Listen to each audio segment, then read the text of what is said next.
Sounds of the Southland, Sunday, September 28th, 2025, your weekly marriage of Georgia Tech and numbers and words. My name is Akshay, and joining me on a beautifully sunny day in Atlanta, Georgia, are Jack Purdy and Jake Grant. Gentlemen, 5-0, volleyball. Volleyball got their first conference win. How are we feeling? How are we feeling? Tech did what the U.S. Ryder Cup team couldn't do today. That's what I'm feeling. That's what I'm feeling right now. Do you want my spiciest take, or do you want me to say a platitude and then we'll get into it in like 15 minutes? No, no, no. Let's lead strong. Let's start with spicy. I had the cursed thought last night that I'm like, wow, it feels like we're the best 2 and 3 team in the country. Oh That's man. disgusting. Spicy enough? Oh Spicy enough? God. Uh, I didn't say it was accurate, but it no. was a take. They take I, away your podcast Definitional. license if you don't have one of those every once in a while, right? So we got to Defin get in the flow. We got to get in the mix. oh man. definitionally, it is a take. But that being said, Georgia Tech football is 5-0 indeed.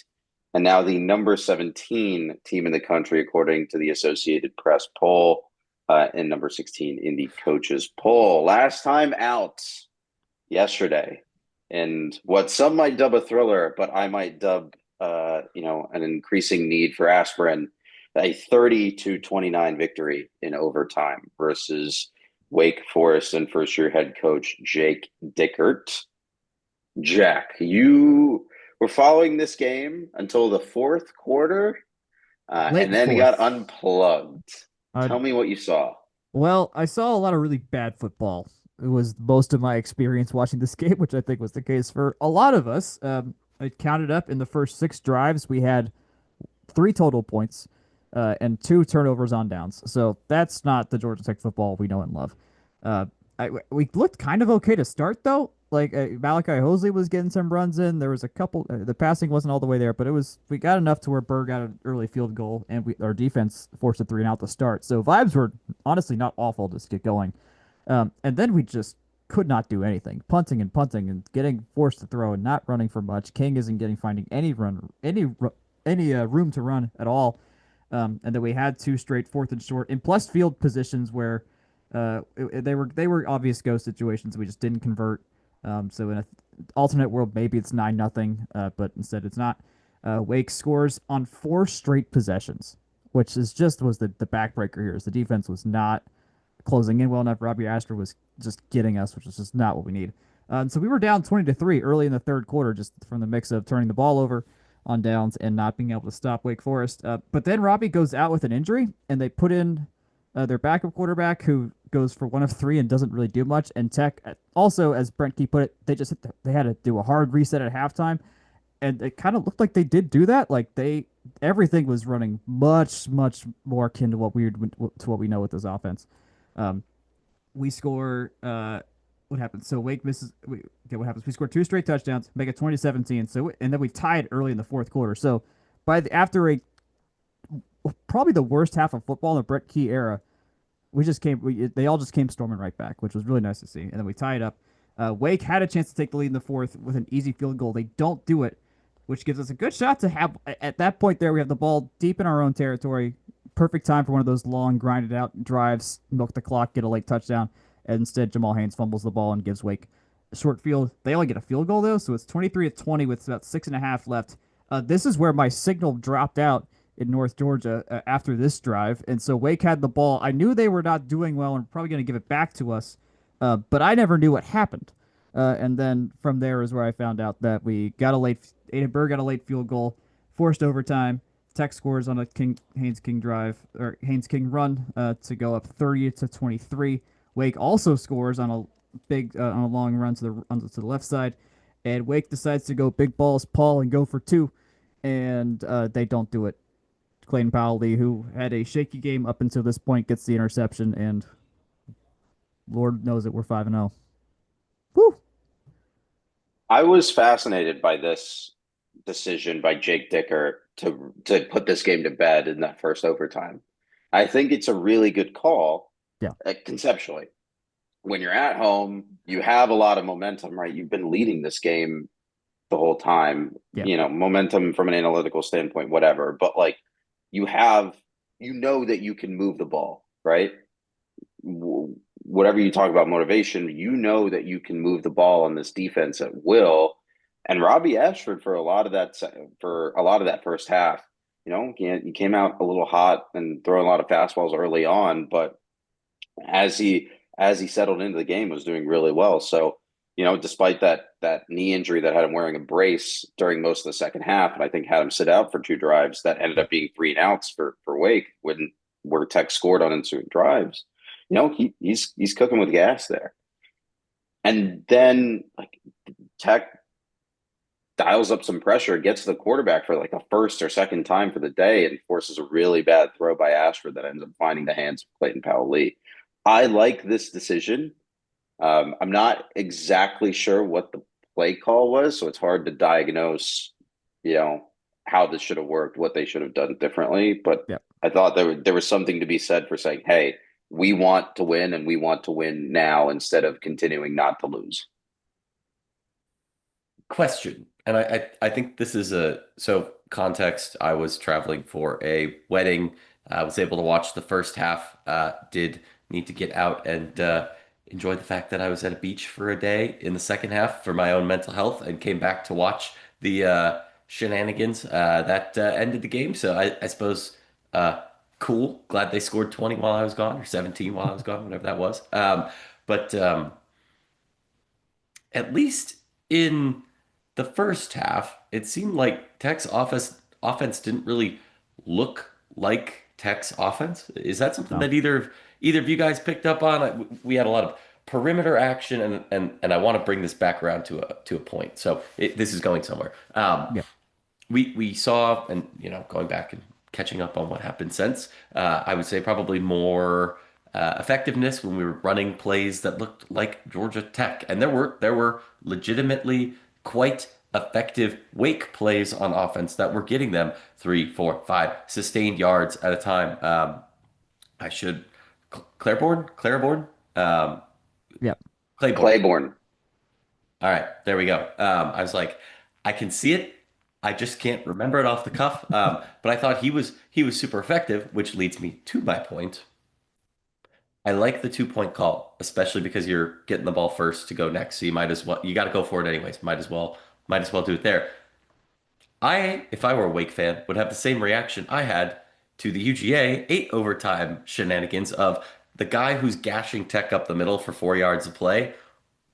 Why not just do that? Like, did we win because they just tried to big brain themselves out of a play that might have otherwise worked? That's how it felt to me, at least. To that point, though, that's the entire game from Tech's perspective, like you led with. Yeah. Is like Tech, and this is something that drove me up a wall, especially, Jack, when you mentioned that there was a drive in which Tech had 5 minutes left in the game. They had the ball, the game was tied, and they had the chance to just completely go full Paul Johnson death march and put this game to bed. And instead they go pass, incomplete pass, and punt on 4th and 10 on the Wake side of the field. And I think a lot of the offensive struggles in this game come down to going away from type. And I think this is something that came up during last week's game versus Temple too, where I think you can hand wave some of that off last week, where you say, okay, Tech went up 21 points in the first quarter. Now they're just trying stuff, right? Trying to see what works in a game environment. And that's not necessarily, I think a little bit of that is disrespect to Temple, which you saw at the very end of the game on both sides. But some of that is just, okay, well, we can't, like, these are not practice reps. So we can try different stuff that's against type, and not put our usual stuff on tape, or just try to work out different concepts that we want to execute on. And I think you saw sort of the output of that Temple effort in this game, and it wasn't particularly good. Like, it looked very vanilla. It looked like any other offense that comes off of the street in college football. And I think we talked a lot during the Jeff Collins years about offensive identity. And now, like, with Buster Faulkner, Tech has an offensive identity, right? That tough running, a lot of motion, a lot of eye candy. But at the end of the day, it's a lot of QB draw. It's a lot of short passing. It's a lot of dink and dunk along with hard power running. And they just went away from that for most of the first two quarters. And it's tough to win games, in my opinion. Like, yeah, I know that Wake Forest here has had 2 weeks to marinate on this. They had like 16 days since their Thursday game 2 weeks ago to sit and watch tape. But like things, and yes, the part of this is just biased to what worked, but like to be fair, when they went back to the hard running, the motion, a lot more of that stuff in that third quarter, they scored 17 points and tied the game. Yeah, it was very quick. It was a very quick rebound once they found that level themselves. Um, I feel like they also want to get some deep balls in, and they just couldn't do it. Like Eric Rivers was a no-show in the first half, and then King kept finding him on little button hooks over and over and over again in the second half, which was really a good lot to of see. comeback routes in that second half, right? Especially on those last couple of drives. Yeah, a lot of comebacks, a lot of curls, making sure that like, hey, Wake knows that this guy is a speedster. He's going to try to run a streak, but then you turn him around. That DB is too far afield to come back, and they hit him multiple times going down the field. And that's the thing that offensive coordinators will also play it. They'll play a game inside the game with that as well, where they'll intentionally have a guy run certain routes for certain parts of the game in order to fool a cornerback or a safety later in the game and get an open guy like that. So I don't know if it's a Julio Jones bit. Yeah, right? But I don't know if that's what Buster was trying to do there, where it's like, okay, let's just send Eric on dummy routes for a half a game and just not worry about him and then make him a part of the second half. Maybe that was the case. I don't know. But nonetheless, at the same time, King was also offensive line was just not giving King time at all. I think there's a version of this game where if the offensive line just can block like they have historically done so for this team, we're talking about a very different thing. We're talking about a game where King can scramble. Like King scrambling was just not feasible for him. I think that's and he couldn't step into throws at all. No, the throws that ended up looking like ducks. If you watch the replays and look at his footwork, he's throwing them off of the back foot, stiff as a board. Yeah, in a lot of those cases, he couldn't step into throws. Which some folks I was talking with were like, "Is he hurt?" I'm like, "I don't think he's hurt. He can't do anything. He's not the kind of guy that can just like jump off of 1 foot and throw a laser. Like he's not that kind of quarterback. He needs, if he's gonna do a proper quarterback throw, he's got to have pocket protection to make that happen. Otherwise, he's gonna start running. A lot of that throw power from is especially not coming from the arm. It's coming from that full body movement, right, where it loads up into into the trunk and then throws it out with his arm. And most recently, he just never could step in. We saw some of those throws against Clemson where he was hitting some short dudes, and it's because he had time to actually sit down and throw it just laser shots at a guy. Yep. I was looking at the EPA at play 40 in this game, so I mean we're talking at the worst of it right now. At the worst of the game, Wake was at plus 10.5, and we were at negative 12. It's in terms of the discrepancy of how bad this was in terms of what numbers told us and things like that. Like it was. I'm glad the numbers say this because the expected the EPA offensive EPA run chart looks like how this game went, where it's just like Wake was great, we were god awful. They didn't get like bad, but we just shot right back up, and things worked out. Thank God. We still were negative EPA in this game though. EPA per play, we did not, in terms of actual output, come back from how bad the first half was to get to break even, so to say.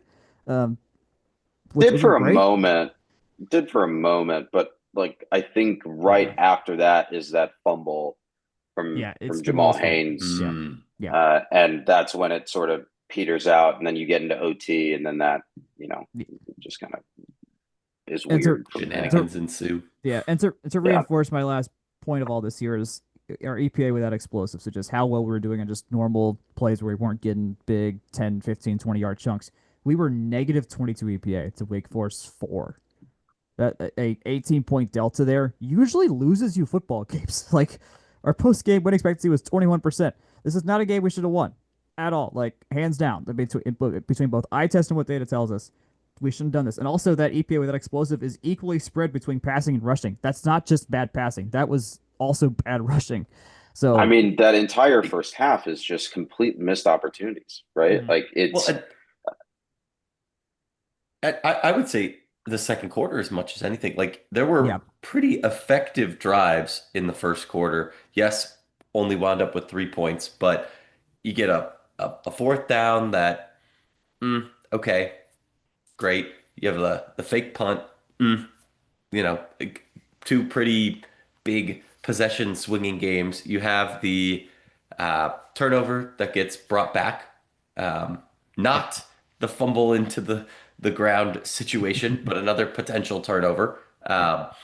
And then the fumble into the ground that turned into another 3 points there. Those are four very, even if it doesn't, you know, mathematically, EPA type translation have a significant point in terms of game flow, emotional state, and just like the soft stuff that hinges a football game. Like those are very high leverage, at least in the uh, intangible sense, right? Right. Those are for possession changing, and I was kind of cooking with this one on the plane, and I think it's worth saying is like we talk all the time when we talk about Georgia Tech baseball pitching of giving them extra outs, right? That's baseball. You get 27. How many drives you get in a football game, right? Like it's On maybe the average, most 12. value it's the most valuable resource, I would say, in sports, or the most limited resource in sports, right? Is the Yeah. number of drives in a football game. And you get zero, you get three, you get seven, or something weird's happening, like Yeah. you only get so many shots at it. Yeah, in this game, to that point, 14 drives for each team, and I think that's also including the overtime drives, so maybe 13 for either. It was just, I think, especially in that first half, and then again in this fourth quarter sequence where they decide to go again against from type or against type and throw a lot more 10 to 15 yard passes.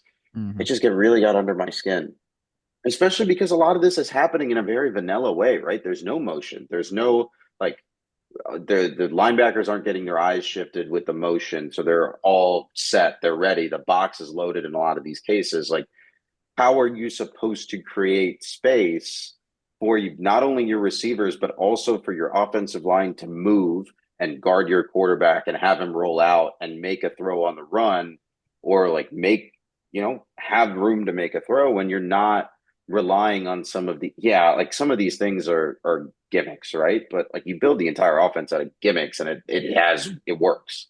Yeah.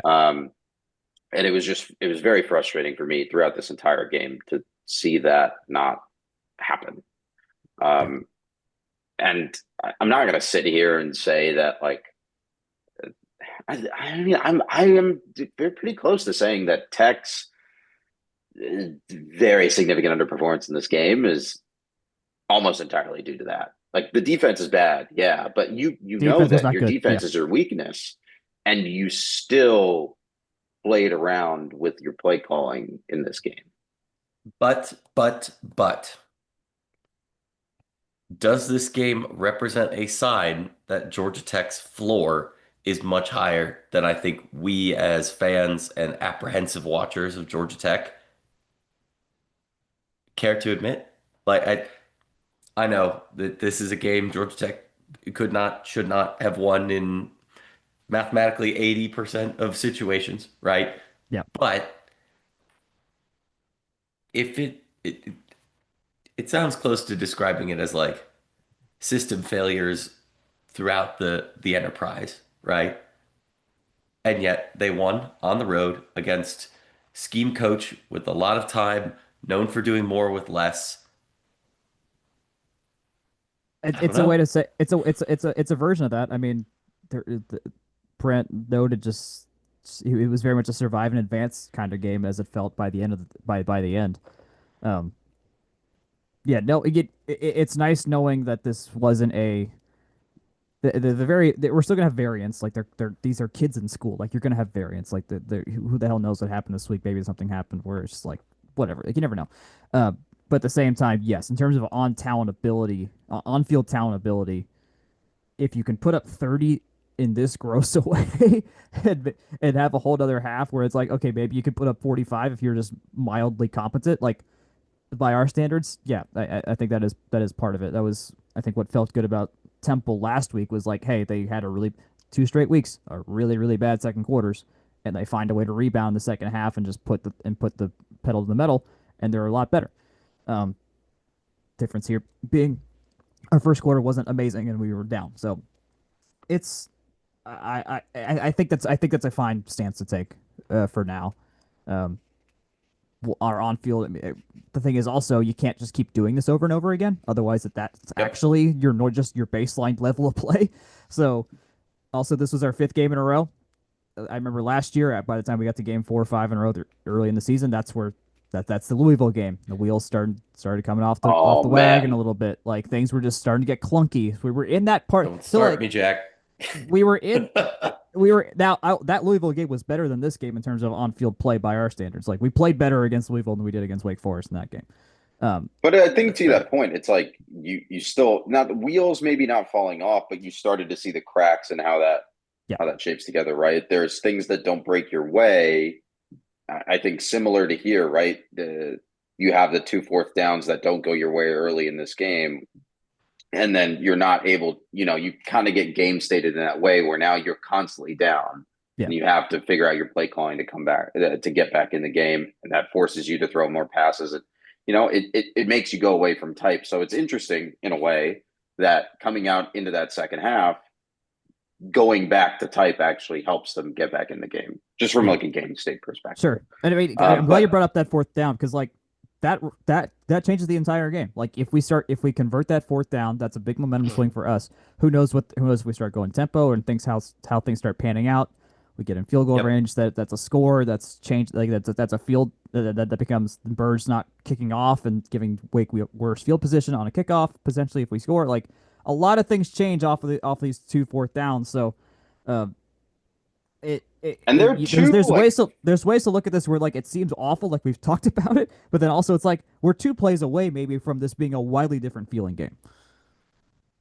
yeah, and Yep. I think there's something to saying like you're in second gear the entire game, but or at least the entire first half. But if you execute on those 2 plays, those drives stay alive, you score, and the game state is different. I think Yep. there's something to that. Um, Speaking of those two specifically, I think the ones that we're referring to here, second quarter, 3:11 left on the clock. It's a 4th and 6 on Wake's 39, excuse me. That's the fake punt that's short of the sticks. Mm-hmm. I think when we were talking about this before the record, or before we hit record, we were saying, hey, like, it's Marshall Nichols. He's not a quarterback. He's a punter. His leg is really good, and he was very good this game. It's I don't want very that to good. get lost. Very good. Um, Yes. but this throw ends up being short of the sticks because he throws it to the front shoulder rather than the back shoulder. And I think if he's a proper quarterback, that goes back shoulder and he's got the first down instead of going out of bounds Sure. right before the sticks. The second one that we're talking about, same quarter, 7:21 left. It's a 4th and 1 on Wake's 30. This is a brutal Haynes King run that Wake blows up in So the fast. backfield. So fast. Yeah. Immediately, there are like 2 or 3 guys where the blocks are just completely blown through. To your point, Jack, earlier, like the offensive line play in this game was extremely disappointing. Like Yeah. just a lot of missed blocks, a lot of Haynes King hurries, and it's a credit to Wake Forest for figuring out how to be creative with that front, loading the box, playing 2 high safeties, pressing man a lot, and forcing Haynes to make dangerous throws instead of having easier throws to make or scheming out easier throws to make. I think it's a credit to Wake Forest, but Yeah. oh boy, the offensive line play does not help either. No. I don't know if that's also there's a big rest disadvantage there too for Wake's defense versus our offensive line, which has gone 5 straight weeks, and they were on 16 days rest as you mentioned for Wake Forest. So like that's absolutely playing I think a part of all this here as well because that's a much fresher bodies going against guys that have been playing a lot of football lately. Um, so that might be part of it as well. I also like Clemson kind of wrote some of the book on how to defend us on these short runs too. Like they were very good about just getting dudes crashing early to try and disrupt whatever the hell was going on in the backfield for us. And that's a way teams know that. That's a very obvious thing if you're a defensive coordinator to try and scheme out. And so our ability to block that is very important. Now, should we be less predictable on 4th and 1? Maybe do like a tight end dump off, or I don't know. Maybe, maybe not. I think if you know how to get a yard, Tech those the safest ways for them to get a yard. So like I don't mind running Haynes because he's usually pretty good at getting a yard. But what do I know? I don't get paid to do this. The funny thing is, I think to my point earlier about like the weird stuff working and like the top like Tech's offense being made out of the weird stuff. Like what in that third quarter when they started running a lot of orbit motion, a lot of fake toss QB power, all of that worked. Like because Wake Forest was crashing so hard on those outside runs, they read for the running back rather. They read from the running back are off tackles so often they crash that way, and then that inside the tackles lane is always open for King to just power through on the fake toss. So it they figured it out eventually, but like taking an entire quarter or taking an entire half to say, okay, now we need to go back to, the things that we've done for an entire 4-game set. Again, hilarious. Very funny. Yeah, it was interesting. I'll reiterate Marshall Nichols being great. He put Wake Forest down on the 10-yard line 3 separate times, like on the 10-yard line specifically 3 separate times, which was really cool to see. So he can hit a yard line that he wants to hit, in terms of getting into that 10 to 5 yard range of back towards the end zone. So that's a big deal. That's a big deal that we have that now. Robbie Ashford was really good and kind of made us pay for it nonetheless. But hey, we can play the field position game, which is good. I think that's about it that we have on this game. Any other notes? The last one that I have is that Jamal Haynes was banged up heading into this game. He picked up what looked like a hamstring or some sort of lower leg injury heading. I think during warmups, basically, and he Yeah. was not 100%. He did not look 100% running. It did not look like he could cut on that leg of his, the same like cut off of his left in towards the right, which Tech wanted him to do a lot in this game. You Mm. saw a lot more Malachi Hosley because of it, but this is one of Jamal Haynes' worst games in a Tech shirt, I think. Just 9 carries for 16 yards, 5 catches for 14 yards. Historically, when he's hurt, things get weird for us, aka that Syracuse game last year. So, I'm glad we're finding ways to win these kinds of games too. When he's not 100% or very very limited. So, thank God for Malachi Hosley.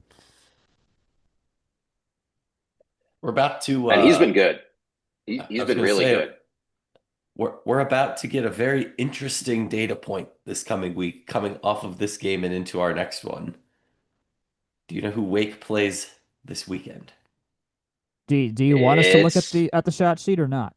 Go it's for it. Virginia Tech It on the is. CW in the weirdest time slot known to man, the 1 p.m. college football slot. Perfect. It's crazy. Perfect. It's great. Yeah. It's Uh, fantastic. Virginia Tech. Spooky. What are they doing in an interim coach situation? They've won both of their last two. They're 2-3 on the year. I don't know if Oh this is going to man. be me drawing too much from the Wake situation, but I'm interested. I'm intrigued. What do we see in these teams? This is a perfect CW game. This is like a perfect Raycom game. It's Yep. two. I get that VT is not like a traditional ACC team, but like something about this screams like no, like 2:30. I mean, it's a 1 p.m. kickoff, but it's like a 2:30 Raycom, like has really bad production quality, really just sloppy, gritty, grinded out game that ends like 20-10. Like that's the vibes that I get from this. It's like I real mean, 2013 coded. I'm just glad the someone has to win and is a win on our opponent's schedule. That's all I'm thinking about there. I mean, Yeah, I'm it's just a little flabbergasted at NC State as much as anything. Virginia Tech did beat them 23-21 this weekend. Yeah, we'll see on game time. We'll see on spread, record, I love a 6 day etc. hold. Right? Well, I guess this is a 12-day hold, but I love a 6 day hold. This is almost surely going to be a 6 day hold because we're getting to that part of the calendar. Um, Mr. Grant, what else did you notice around the ACC? Virginia beating Florida State, I think, is actually awesome. I don't really care about the conference sending three teams to the playoff. I really don't.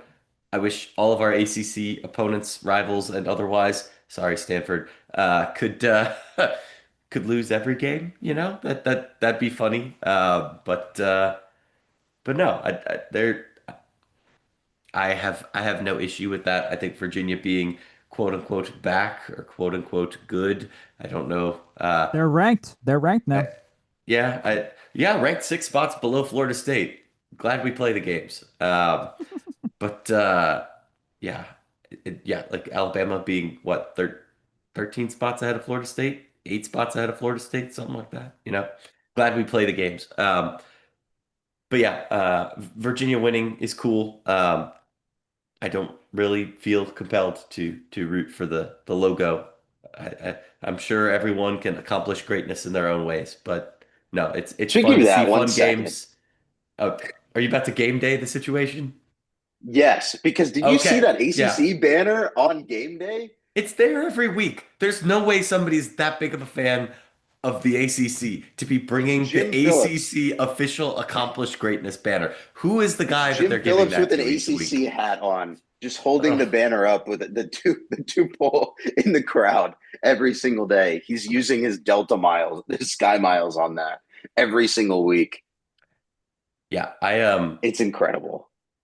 I'm here for fun stuff, and I'd rather have a conference of 10, like 40 to 16 best teams in the country than like two or three really good ones and everyone else is miserable. Good for Virginia. Like that's fun. I will say the one thing the one opinion I had on this game, great game by the way, like fantastic drama. Oh yeah. Yes, Uh, yes. It's Tommy good Friday night Castellanos football too. Tommy Castellanos made an amazing throw to send that to overtime. That I did not think that was a catch on first blush. It is an amazing throw. It's to the sideline, right in a tiny window. Amazing. The Ooh. problem that I have with this game is that UVA's security company has no idea what it's doing when it comes to on-field security. That end zone situation, to be Woo. clear, very fun. Also incredibly dangerous. Yep. Like Yep. there are Back to kids like Google Earth. maybe 10, like 5 feet from the end of the end zone, if that It much. was so It's close. crazy. They were right No, on no, that. no, no. No, but here's the thing that's different about Charlottesville. Should I share my screen? Are we even allowed to do that in a Zoom here? Podcasting is a visual medium. Podcasting is a visual medium, and I need to break out mankind's greatest invention once more, Google Earth, because I was looking at this. Um, there's one critical difference between Scott Stadium and, let's say, Wake Forest, another place with a grassy hillside. Do you know what that difference is? That it's open and there's no footwall or like half wall. Yeah, Yeah. there's no wall. It just spills straight onto the field. Also, it's not letting me share. I have to request. But believe you me, there's some advertisements for UVA Orthodontics, UVA Today, CoStar Group, but those things appear to be plastered straight into the grass. So it's literally a rope like you're watching the 1903 World Series, and in Boston, they're like holding the spectators back with like guys in hats and like Yeah. gentlemanly vibes. Like that is There that is was no what's keeping stopping them. people off the field. There Because was no It, stopping but them. but the when the thing is, students there's at like Georgia Tech go five on the security field, the wall people. is a regulator, right? It's almost like you can only get one person over at a time, Yeah. not like freshman cake race circa 2012, where it's just madness unleashed into the streets. But it's like there's only five security people along that entire end zone as they can They see weren't the gonna mass of people. they weren't gonna It's crazy. stop Well, It's no, no, they, that wall of they may humanity. as well have put one. Like what were they gonna like? yeah, Yeah, like what you're gonna do? Like unless It you bring probably out would have the been entire army, safer to only have one. yeah, Like, that's less yeah. people. Yeah, Yeah, but look, like it looked awesome on TV. I'm not going to discredit that. Like it looked amazing on TV, it like was seeing so that good. rush of humanity onto the field. However, like hilariously dangerous, like hilariously dangerous. can I offer one more Google Earth piece of thing that I just noticed that we all need to know? What do you think they call parking decks at the University of Virginia? Parking slabs. Please tell me it's Weirder. not parking slabs. No, Uh, so if you've ever been to the University of Minnesota, I think up in Minneapolis they go with ramp. Uh, at Scott Stadium, it is the parking shelf. They're not wrong. They're not wrong. That's a new I one. really hope That's They're a not the new I wrong. one. really hope It's the good. velocity with I just face palmed came over on my microphone. I did I hear think it. I heard it. So I heard a Yeah. slap. Anyways, thank you for indulging me as ever. What a great way to end the Uh, football segment. what Put fantastic. that Let's one talk back about up on the shelf for next week.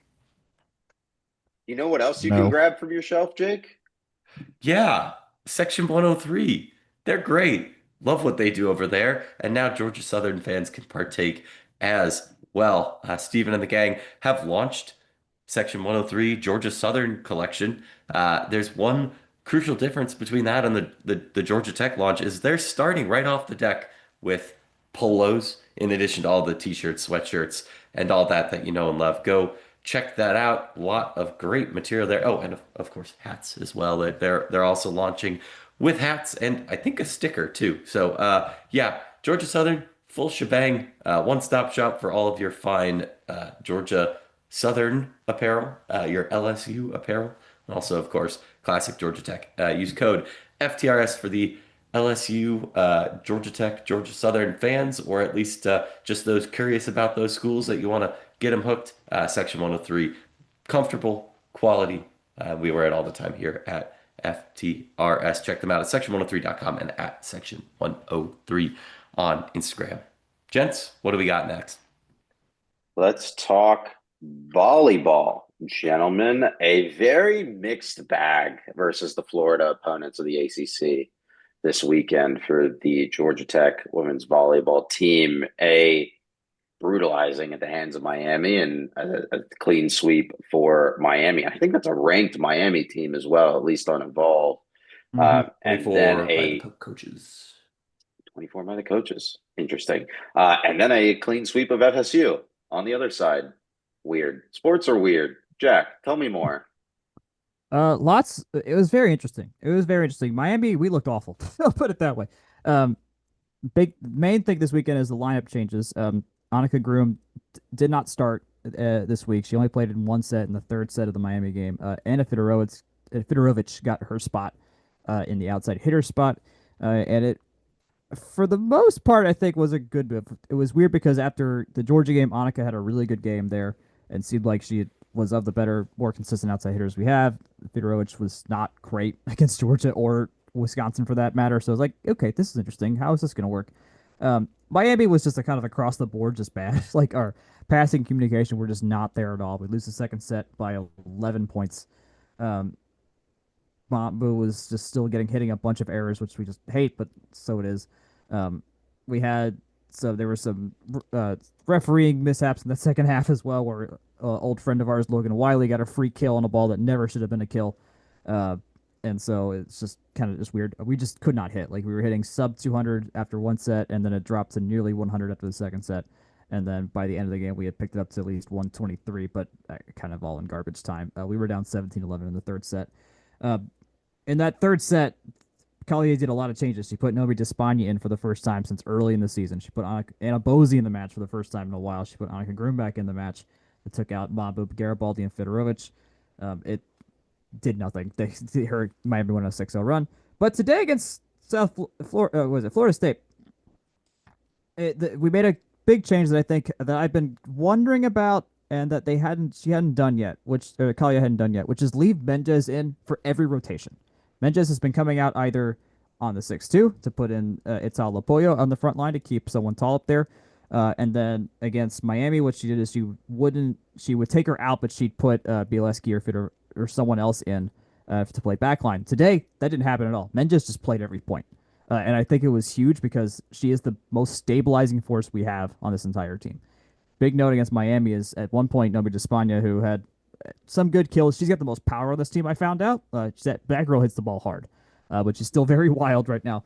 And there's some communication things still to be desired. But at one point, there's a time where Nomi was waiting to serve, and usually at serve, the players don't decide that. Either Claudio or Michele will tell them they'll give them a signal, kind of like a pitch signal, and then tell them where to serve. And they just didn't tell her where to serve. Like nobody was just standing there waiting, and she got called for an 8-second violation, like a delay of game basically. Um, and eventually on Nobi's, once Nobi comes off, she was like, it was clear that that was affecting her, and Menges took the leadership role and just calmed her down, like, hey, you're fine. That wasn't on you, kind of thing, like getting her back into the game. She ended up playing again, but it told me like there, I was like, okay, the emotional center of this team right now, in terms of just being the mature adult in this team, is Larissa. And I think that played a huge part in this game against FSU, where we had just we were so much more composed. We were so much more calm. The passing was so much better, and it lets Suarez do her job, and she's really good at her setting job, and we just haven't given her a shot to do it well. And we let her do it today, and oh my God, were we so much better offensively. Fedorowicz can hit some bombs. It was so good to see her unlock to her full potential. Bielewski was much better in defense than she had been. Velez was fine. She was getting targeted, but she can soak in that pressure really well.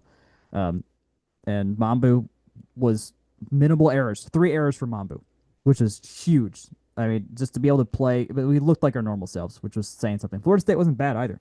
Um, we just had everything clicking finally for 3 straight sets. We got a little testy at the third set. We weren't ever out of it, but it was just really tight. Teams were siding. We were. It was just side out, just side out, to side out, to side out, and eventually got a clutch point at the end there and got the win. So, um, I'm glad we're 6-5. I was worried we were about to go into a large skid of ACC losses here because the schedule is not favorable, and we play Pitt next week.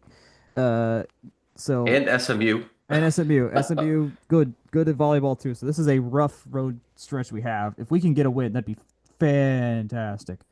I'll note This Florida is State such a was rough like schedule makeup too, because they go out to Dallas and then up to yeah, Pittsburgh in the same weekend. That's ridiculous. it's not great. I'll note Florida State was number 22 on Evolve. They're unranked right now, so we effectively played two high 20s, mid 20s teams, and we're still in that we're in that low 30s, high 20s era. So like we were playing teams that were of like quality to us. And when we played at our Well, best, we won 2 sets 25-19 today. So well, we're Florida State's at, I was going to say Florida State's at 24.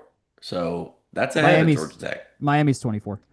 Miami's 15, Evolve, 12 and 1. Oh, evolve Evolve. Oh, ratings. Evolve. Sorry. Oh, Evolve. Yeah. Well, there you go. Yeah. Mhm.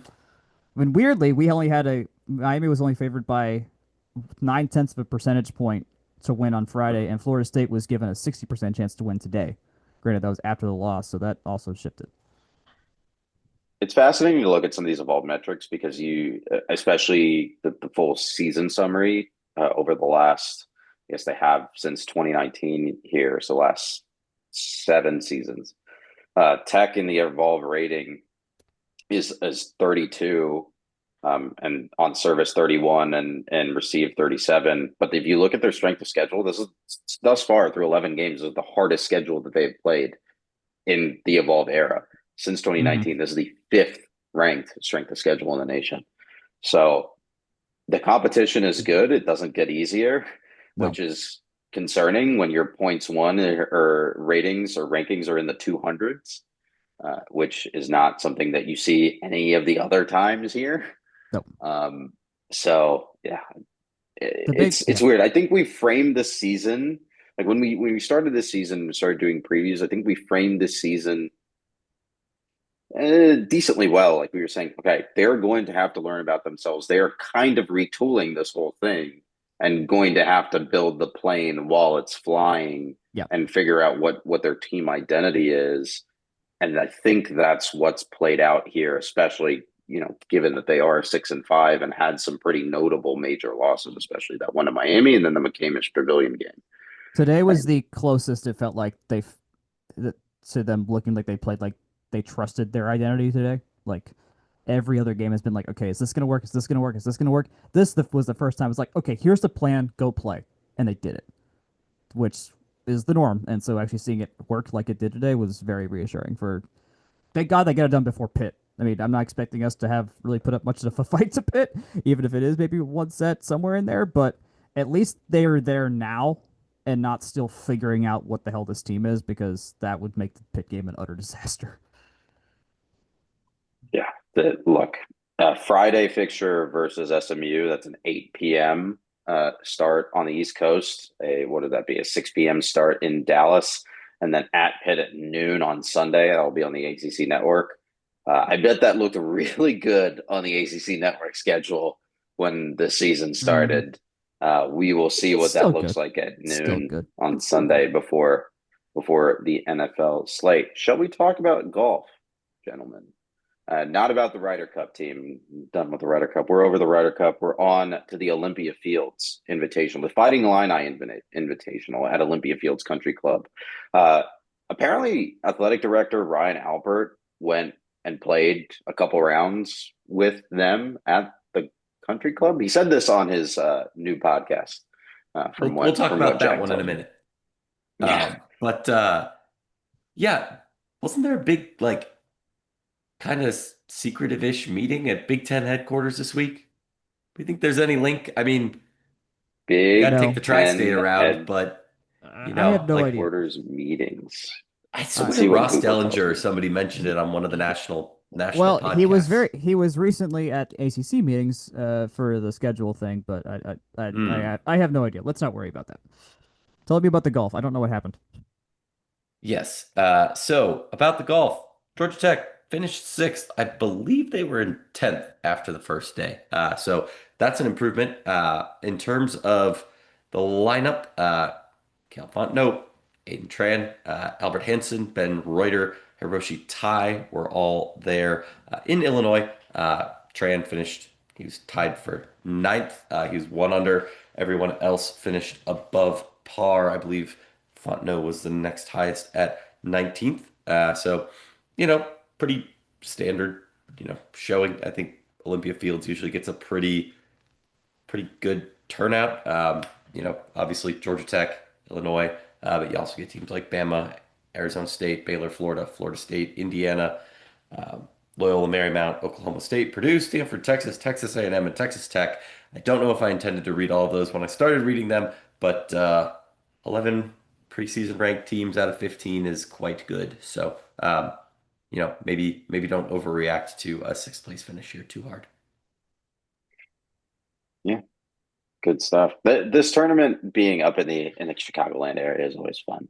But now they head over to the Ben Hogan Collegiate Invitational this week on the 29th and 30th, where only 2 short years ago, Crystal Lamprecht captured or at least shared the individual title. So it'll be a fun couple of days on Monday and Tuesday this week uh, with Georgia Tech golf. Your starting lineup, which they've already put out: Aiden Tran, Cale Fontenot, Albert Hansen, Hiroshi Tai, and Ben Reuter. Anything else, gentlemen, on golf? No, Unless we want to talk about the Ryder Cup very briefly. no. I didn't That's watch what I that. thought. That's what I thought. Let's move on to Georgia Tech men's tennis. It's ITA weekends here. There is a pre-qualifying draw and a for the singles and a qualifying draw. Draws on draws on draws and a singles main draw. Mr. Grant, tell me all about it. We're gonna skip right over this because it was not a rousing success for the men. So they went there. They were ITAs there. are They weird. existed. If you lose, you're out. So that's about all I got for you, man. Losses Next to, up. let's see, SDSU, DePaul, and Purdue. Put all of Tech's qualifiers out on the men's Yeah. tennis side. They'll be back in action at the end of the week uh, in Auburn in the Battle on the Plains. It's got one of those names like that new swim meet format that they're doing in a couple of weeks. So maybe they're trying to get some interesting fall uh tennis action going on. I feel like this is a sport that kind of falls into that you know, big end of season draw type of trap unless they're swimming against clean old fashioned hate. So should be interesting there. The ladies, kind of a similar result. Main draw losses in singles to Kentucky and Tennessee. Layla Brites Rizzo beat Scarlett Nicholson. That is what we'd say is an upset. Scarlett was seeded 16th, so keep an eye on her for another time around there. Zoe Hammond in Kentucky did defeat Alejandra Cruz. Both lost again in the singles consolation draw. So yeah, keep an eye out. ITA Southeast Regionals are next up for them in 2 weeks. All right, gentlemen. I All think that's about it for sports, or at least sports that had stuff on the schedule this past week. Anything else from around the flats? Not too much. Swim and dive had an exhibition. Cross country will be back in action with their invite on 10-3. We touched on it earlier. The Hell of a Podcast, the AD podcast is back. Bobby Dodd renovations, athletic support, things like that. I don't know that anything was too earth-shattering if you stay in the loop on a lot of the news, but just great to hear the intent for feedback. And I don't know, I thought the Toddcast was very eye-opening when they launched that in probably 2017, 2018, maybe. They answered a question of ours They did. back in the day. They did. They They did. did. It was a thoughtful answer. Yeah. But that kind of candid speaking is great. It went away as things kind of went south in in two regimes ago. But yeah, I was always disappointed that never really came back with Jay Bat. So great to see that that the department listens for stuff like that. I mean, that's how you get the good news, right? That's fundraising and construction. Those are right up our alley. That's what we want. The Batcast would have been cool. The bat signal. Come on. Anyways, construction news. EBB2 on 10th Street looks like it's coming down the pipe. I think this is the first time I've seen any renders of it. Looks like that is in the works in news there. We talked about, or Jack, you talked about residence halls last week, right? I did, yes. We covered that the Petersons will be the namesakes of the new current residence hall for Val and Bud. So as far as I know, every housing complex is named for as far as it'll get named for now. Well, if people are feeling really passionate about 8th Street, East, West, or South, maybe that'll shift someday. Hey, I mean, I know they've got that up for donation. There's tennis courts up for donation. There's some practice courts inside Zelnak up for naming if you want that. There's things to still be named after if you want to just hand over a $500,000 or something like that. It's always been a low key ambition of mine to have like court 6 of the singles court That's named just after me. so nerdy, man. Like, God. or maybe lane 8 at the pool. If you can like A start lane. naming lanes. You want a lane. You want Yeah. your name in a bronze plaque right in front of Yeah. the starting block. That's I've got a actually couple outrageous. thousand miles in that one specifically, that'd be Yeah, great. sure, that's true. I have Maybe if I just sneak in one night and just go, "Pff," no one will notice, you never know. Probably yes, but that's I don't think they're even selling that. I don't think they even have that as an option right now. So You know, you I'm might be sure able to if get they it for knew about cheap. a way to It could get be that cheap. cash money, It could be like cheap. You could get it for a couple thousand. You never know. you don't get out of a $200 million debt by saying no to donations, right? That's fine. That's fine. So, anyways, I think that's where Jokes, many to be had. I need to get back in that pool one day. I'd overdue to swim many laps. All right, I think we're at the end here, Jake. If you want to take us home. Yeah, this does conclude Scions of the Southland episode 284. Not 285 yet. We're still ITP on this podcast. Oh, for we're gonna one be on more the week. perimeter. We're gonna be on the perimeter next week. Oh no. No. We're gonna have so many traffic. We're gonna find a way to make as many traffic jams and interruptions as possible next week. A bit. We get somebody else to do some driving, and the three of us just sit in the back seat of a car Oh, and God. make it last the entire circumference of the perimeter. I'm so glad we have a bye week next week. It's just a live stream of Jack driving in a circle one way dear. while I go counterclockwise the other way. Uh, Hey, see you in 30 miles. Yeah. Anyways, speaking of see you all later, thanks for tuning in. You can catch us Game on Paper, gameonpaper.com. I don't know why that gets first billing over the actual website we write for, but because I read straight down the shot sheet, I just read it first. So Akshay, you're welcome. You can check us out at fromtherumbleseat.com as well. Email us fromtherumbleseat@gmail.com. We love hearing from you. Your feedback legitimately makes this podcast better and helps us shape what we talk about. So please email us, DM us, ping us, send us a smoke signal or a passenger pigeon. Anything that'll find us, we do appreciate. You can find us on Twitter and Blue Sky from the Rumble Seat. We'll get you where you're going. I'm Jake Grant 98 on Blue Sky. Jack is Jack Nicholas. You can find Section 103 on Instagram at section103.com. You can find us on Facebook, Instagram, and YouTube. Just search from the Rumble Seat. As always, rate, review, subscribe, unsubscribe, resubscribe, tell your friends. We do appreciate the referrals. You can find this podcast wherever fine podcasts are distributed. Good night, good luck, and go Jackets.